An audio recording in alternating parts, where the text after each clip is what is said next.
Finally tonight, CBS's Steve Hartman goes on the road for a remarkable journey of friendship forged by tragedy. Thank you, Lord. In a small apartment building in North Minneapolis, a 59-year-old teacher's aide sings praise to God for no seemingly apparent reason. Indeed, if anyone was to have issues with the Lord, it would be Mary Johnson. For all you've done for me. He never had a chance. As we first reported in 2011, Mary's son, Laramian, was murdered during an argument at a party. He was 20 and Mary's only child. My son was gone. The killer was a 16-year-old kid named O'Shea Israel. I wanted justice. He was an animal. He deserved to be caged. And he was. Tried as an adult and sentenced to 25.5 years, O'Shea served 17 before moving back into the old neighborhood, close to Mary.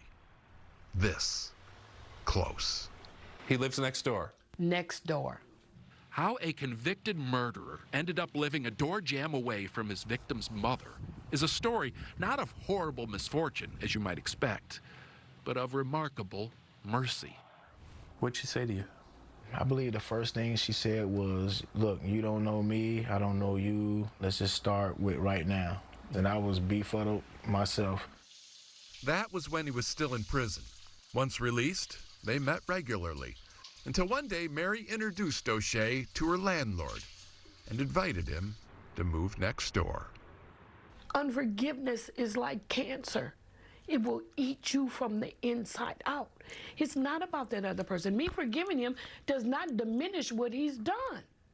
Yes, he murdered my son, but the forgiveness is for me. It's for me. Yes, Lord. It's been 13 years since we first told this story. O'Shea and Mary stayed close. He walked her down the aisle when she got married, and sadly, was also a pallbearer at her funeral. Yes, Lord. This is like losing a biological mom. You know, it wasn't no difference with me and her. Mary died earlier this year. She had such a peaceful look on her face, though, as if, like, you know, her work is complete. She's done what she could here. O'Shea says it's now up to the rest of us Yes. to follow her lead. Steve Hartman, CBS News, on the road. When it comes to giving back, money is important, but caring is priceless. Here's CBS's Steve Hartman on the road. We return this week to Toledo, Ohio, to Scott High School, to see what became of all those seniors who walked into this gym 4 years ago and got the surprise of a lifetime. If you're sitting here in this room today, tuition, room and board, books and fees will be paid for you, and you will go to college for free. Philanthropist Pete Cadens started this charity called Hope Toledo for kids like Chris Rowland. Chris told me he could have never afforded college, especially after his mom, Abina, lost her job and his dad died in a house fire. My dad was the closest person I had in my life. He was such an awesome father. He's still going to make him proud. I know he is. 4 years later, the first kids are graduating, but only about half will end up with a degree, which means for every joyous celebration, there is a dream deferred. Like that of Chris Rowland. It's a lot that I've been through. Shortly after starting college, Chris's brother, Javon, was murdered. But yeah, still dealing with it. How did it affect your school? My grades took a dwindle. They went completely downhill. To the point where Chris quit school, struggled to hold a job, and got in with the wrong crowd. He gave up on Hope Toledo, but not all hope was lost. Because from that first day in the gym to now, Pete Cadens has stayed in Chris's life. Through all the missteps and blown opportunities, Pete has been there, mentoring, lecturing, feeding, and fathering. What do we need to do to help you? And because of Pete's ever-presence, today Chris Rowland is back on track, finishing his freshman year here at Lourdes University in Sylvania, Ohio. You know what I realized along this journey, Steve, is that if all we do is give them money, they're not going to make it. You have to look at all the different things that create a successful student and a successful person, despite your struggles. Most importantly, commitment, long-term commitment. Pete has always constantly been there. When I gave him plenty of reasons to stop believing me, he stayed and he's still sticking it out with me. So Pete he's something special. It's hard to put in words. I think he just did. Steve Hartman on the road in Toledo, Ohio. Finally, CBS's Steve Hartman goes on the road with a story about the power of forgiveness. Nakia Cherry in the black and Stacy Green in the bright may look like besties from way back, but this is a bond born from bitterness. I love you so much, Miss Stacy. I'm so sorry. Do a twirl. 4 years earlier, Stacy's mom, Rosie, was killed in a car crash. The other driver, Nakia Cherry, was doing 73 in a 45. Atlanta area police charged her with vehicular homicide, and Stacy was glad to see her suffer. Yes, I was consumed. By what? Anger, sadness, loss. I mean, Stacy was furious. Let's see. Attorneys Jeb Butler and Tom Giannotti represented Stacy in the civil trial, and they made sure to keep the parties in the case apart. I was worried that if they got together, the result would be incendiary. I was very pleasantly wrong. Instead, last October, Stacy went up to Nakia in this courthouse. She thought of what her minister mother would say, and then told Nakia, "I forgive you." And when I forgave her, it's like I was reborn again. You make it sound like a miracle. Nothing short. It was an extraordinary step, but only the first step. From then to now, Stacy has gone so far beyond the words, "I forgive you," to the actions of, "I love you." She's like a godmama to me. I talk to her every day. Nakia lost everything after the crash. She now lives in a motel. So I am committed to her life getting better. Like how? So I've helped her with money for food. You've given her money? Yes. Rent. I was her daughter's secret Santa. I booked a trip for her to go to Miami for her 40th birthday. Her attorneys say they've never heard of anything like it. She's remarkable, remarkable person. And all that's great. That separates conversation from conviction. Stacy didn't have to do that. I'm gonna cry. Actually, Stacy says she did have to do all that, or she could have never forgiven herself. We gotta make the best out of this situation. Steve Hartman on the road in Atlanta. This week, CBS's Steve Hartman goes on the road with the story of a nurse and the life-saving treatment of compassion. At Community Hospital North in Indianapolis, newborn intensive care nurse Katrina Mullen has a reputation for going above and beyond. But as you'll soon see, the lengths she went to for these triplets and their 14-year-old mother is beyond compare. Being that age and having all three babies premature and sick was going to be a hard road for her. Katrina was once a teenage mother herself, and she knew that this young mom, Shariah Small, didn't have a stable home life. So, even after the babies were discharged, Katrina continued to visit them and shower them with gifts. Pacifiers or bottles, 3 matching outfits for them. What is driving you to do all this? Just love. I mean, I loved her, I loved them, and I just wanted to see her be a successful parent. She was just there. She was there emotionally, she was there physically, she was there mentally. Which was all new for Shariah. Yeah, she was really the only person there. But Shariah still didn't have a proper home for the kids. So eventually, the Department of Child Services intervened. They began looking for a foster family, or more like multiple foster families, because finding one place for a teenage mother and her triplets would be nearly impossible. And that's when Shariah got a text message that simply said, "I can't wait for you to come home." Never mind that Katrina already had 5 kids of her own. What color is that? She took on these other 4 without giving it a second thought. Pop. It's been exhausting. It's been crazy and busy. But I've never once sat and said, I wish I hadn't done this. But that seems illogical. You just listed a bunch of reasons why this is a terrible idea, and then you say I would absolutely do it again. I would absolutely do it again. In fact, just a few months ago, Katrina adopted Shariah, who just finished high school and now plans to go to college. All thanks to the nurse, who went above and beyond some more.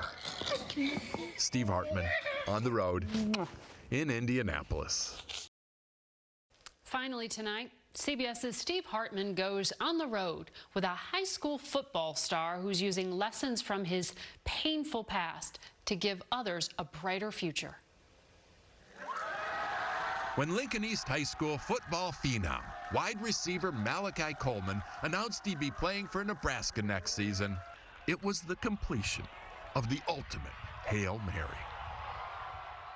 12 years earlier, Malachi's mother left him and his younger sister by the side of the road and never returned. Malachi suffered abuse in the foster system until eventually he and his sister were adopted by a loving family. But so much damage had been done. He was a broken kid. Parents Miranda and Craig Coleman. Like, he lived for today and only today, and nothing mattered. A mean and selfish jerk, by his own admission, who refused to do anything kind for anybody. Yeah, because nobody had really helped me up to that point, you know. So why should you help them? Yeah.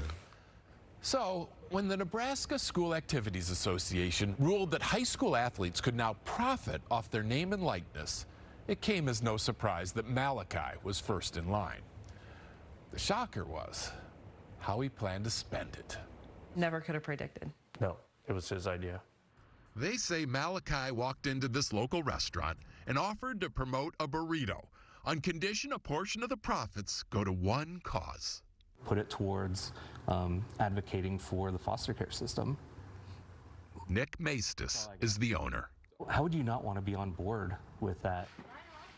This kid's remarkable transformation actually began a few years earlier after an hour-long argument in which Miranda insisted he do something selfless.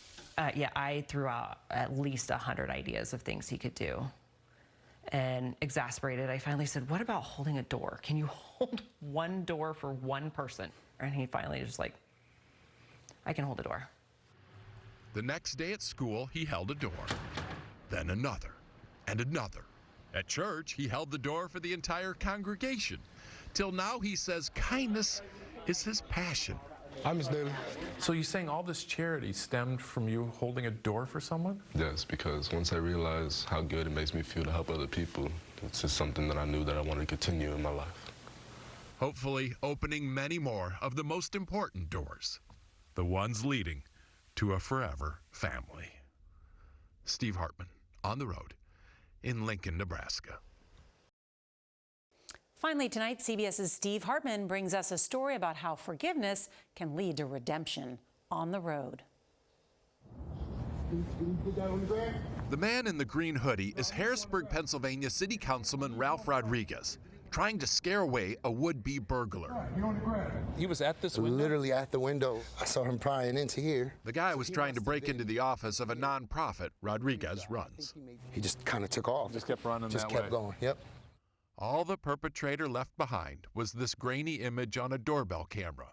So he could have gotten away with it if only he hadn't reached out to Rodriguez on social media, offering his name and his confession. I have to be willing to face the consequences, and that is what I'm ready to do. For most crime victims, that would be case closed. But for Ralph Rodriguez, it was opportunity opened. He didn't want to add another young man to the prison rolls, especially one with no prior criminal record. So instead of pressing charges, he pressed for answers. So you decide to meet this guy? Absolutely. And I actually took the time to hear his story, see the environment in which he lives in, and I get it. Poverty has a way of pushing you to do things that you would have never imagined you were even capable of doing. 22-year-old Rashawn Turner agreed to talk with us, on condition we not show his face. I made a severe lapse in my judgment that night. My father was struggling with basic needs, and I was like, I can't sit here and just wait for what little we still have to be taken away. I have to do something. And when Ralph Rodriguez heard that, he did something. Making sure he's financially good and has just some clothes on his back. So you started sending him money? Absolutely. The guy who just tried to rob you? Absolutely, yep. Because what he doesn't need anymore is any more disappointments. I'm pretty sure people have told him things in his life and dropped the ball 10 out of 10 times. It's just not what I'm prepared to do. And that's what you're bringing. Look, so Rodriguez turned the other cheek. See how close we got to that? Gave him part-time work painting the very place he just tried to burglarize, and set him up with job training. See that?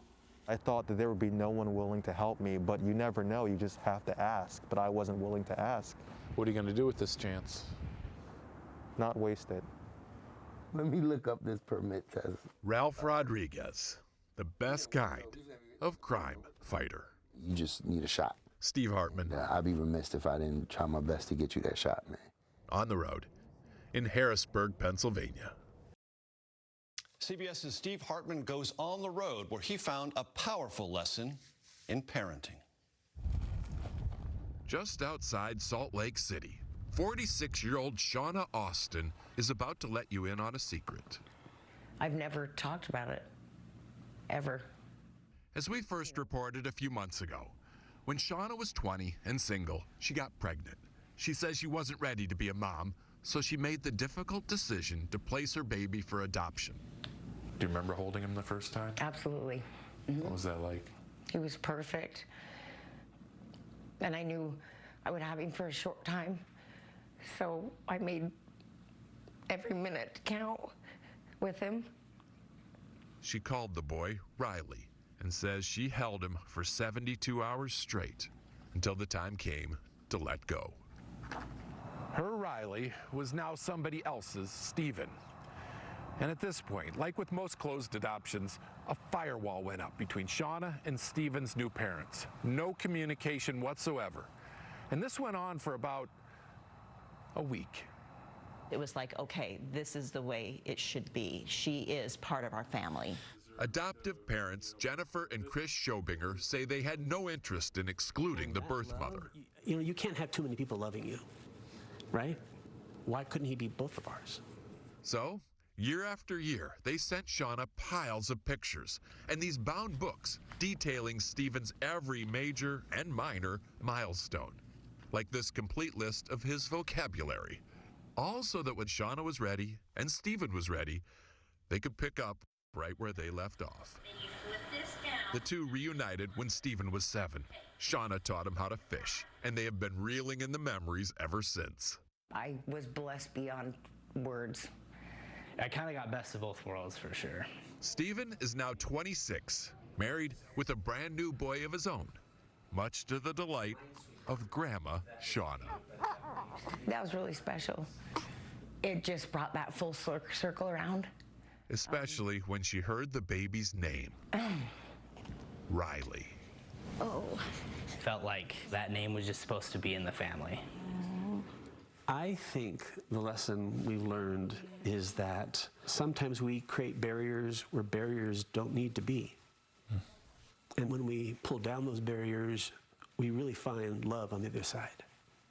Since we first told this story, that love on the other side has continued to grow. The family spent Thanksgiving as one and will, of course, be getting together again in the days ahead. A holiday example to help us all live the life of Riley. Oh my gosh, he's so cute. Steve Hartman, on the road in Lehi, Utah. As we head into the holiday season, there are many things we should all be thankful for, and that includes this week's On the Road, where we get a lesson in what's truly important. Here is CBS's Steve Hartman. Meet the students at Buffalo Creek Academy in Buffalo, New York. And if you're wondering why the focus on the footwear, it's because that's what the kids do. When you come to school, people look at your shoes before they even look at your face. Dean of Culture Bryant Brown says at Buffalo Creek, like at many schools across the country, the more expensive the sneakers, the more elevated the status. And conversely, if you don't have fancy shoes, it feels bad. You can be picked on. You can't do nothing about it. Melvin Anderson is in 7th grade. He was getting teased for wearing worn-out shoes until one day he showed up in Mr. Brown's class with a bright orange box. And I asked him who purchased the sneakers, and he said Romello. And I was taken back a little bit, and I was shocked. Shocked because Romello Early is another kid in the class. Romello says it really bothered him seeing Melvin bullied, so much so that one day he came home in tears and waited for his mother. When she got home, I said, Mom, you could take away anything you get me for Christmas, or you could take my allowance. I just want to get him some shoes.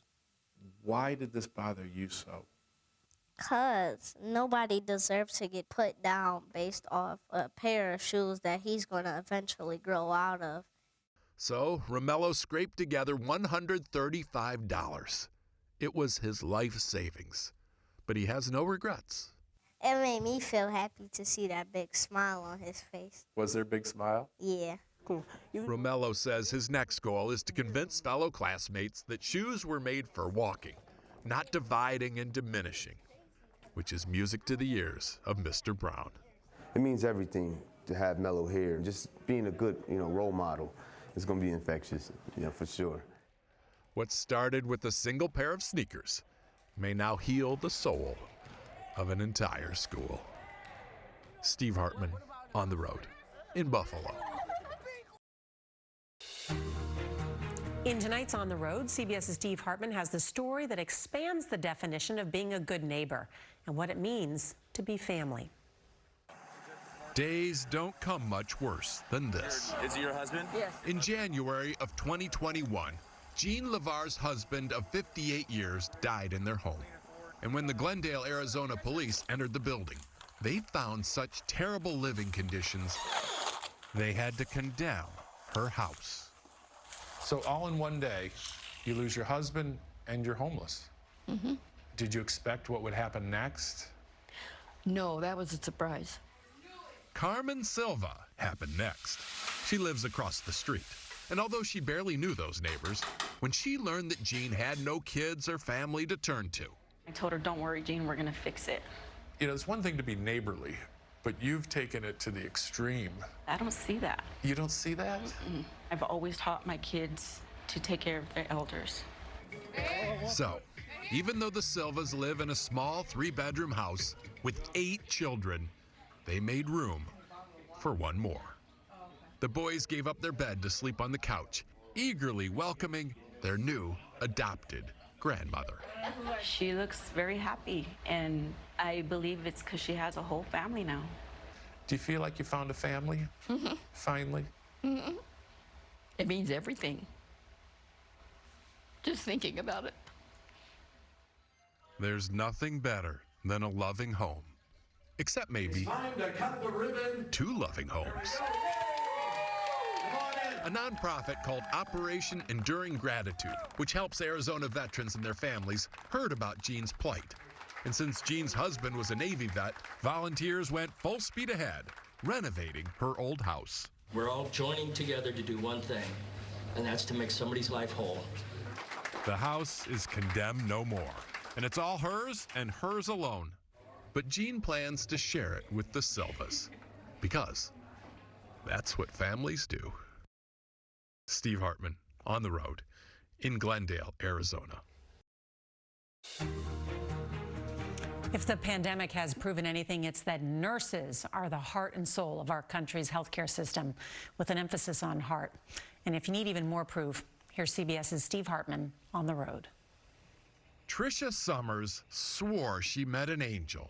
As we first reported in 2014, Tricia was in this hospital in Harrisburg, Pennsylvania, when in walked a nurse. Before she even said anything, I just felt comfort. It was almost like somebody just put like a warm blanket on me. That's quite a nurse. Yes, I've never felt anything like that before, or any other connection with anybody else. This is that angel. I really enjoy the job. I like it a lot. Aww. Her name is Tricia too, Tricia Seaman. Over the years, she has been praised by many, but no patient has ever given her a greater compliment than Tricia Summers did. Okay.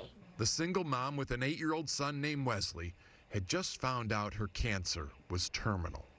You know, what do you say to somebody? She's 45 years old. So I just gave her a hug, and she said, I have something that I need to ask you. I blurted it out. What did you say? Can you take my son? Will you raise him if I die? You didn't know her that well. Mm-mm. She was a stranger. Nevertheless, Tricia Seaman, her husband, and their family agreed. And that's where we left this story. Wesley's mom died not long after. And now 8 years have come and gone. Wesley, looking back now, what do you think of your mom's decision?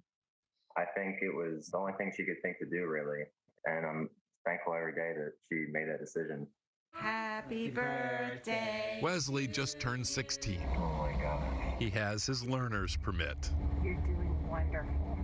Before his mom died, she bought gifts for Wesley to open as he got older. Most recently, a keychain for when he gets his first car. In small ways like that, nurse and patient are still raising the boy together, and their teamwork seems to be paying off. Tricia says Wesley is a straight-A student and model child. He's exceptional, but the most important thing is he just has such a kind and loving heart. Really, how could he not? He's been touched by angels. Steve Hartman, CBS News, on the road. Two wonderful mothers with a heart of gold. We'll be right back. Maybe it's fate, but sometimes the right person comes into your life just when you need them the most. Here's CBS's Steve Hartman on the road. According to her mother, Lacey, 6-year-old Raylyn Nast of Fort Smith, Arkansas, has always been a daddy's girl. She was very proud of her dad. She always wanted to introduce her dad to just about anybody. Until a couple weeks ago, when her father, Davy, died of colon cancer. He was just 41, and Raylyn was just devastated. It was a cry that was pure heartbreak. Enter Emily Beineman, who happened to be jogging with her dog Blue the day of the visitation. She was running past the funeral home when all of a sudden she heard a tiny voice call out from the chapel steps. She was like, "May I pet your puppy?" And I was like, "Yeah, like of course, like as long as your parents don't mind." That's what you said to her? Yeah. Not knowing? Not knowing, yeah. Raylyn explained that her dad was lying inside, gave Blue a huge hug, and then gave Emily a stunning invitation. I asked her if she wanted to come in and see my dad. That's right. This still proud daughter invited that random jogger to meet her father. Emily was hardly dressed for a funeral, and she knew just walking in the door would cause a scene.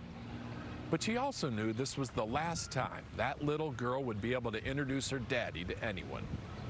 So she followed her gut and followed Raylyn down the aisle. Everyone was kind of looking around like, where did she come from? And she came in right next to Ray, like they'd known each other for so long.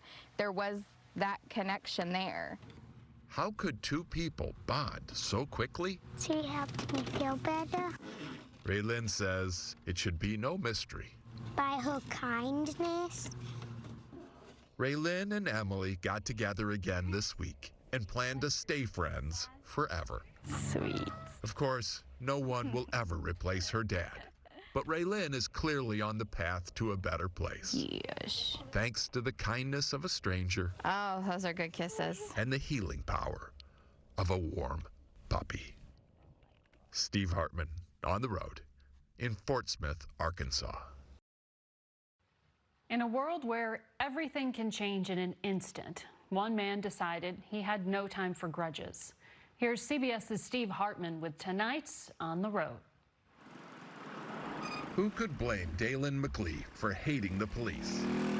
He was falsely accused of pointing a gun at an officer and spent a year in jail before a jury finally acquitted him.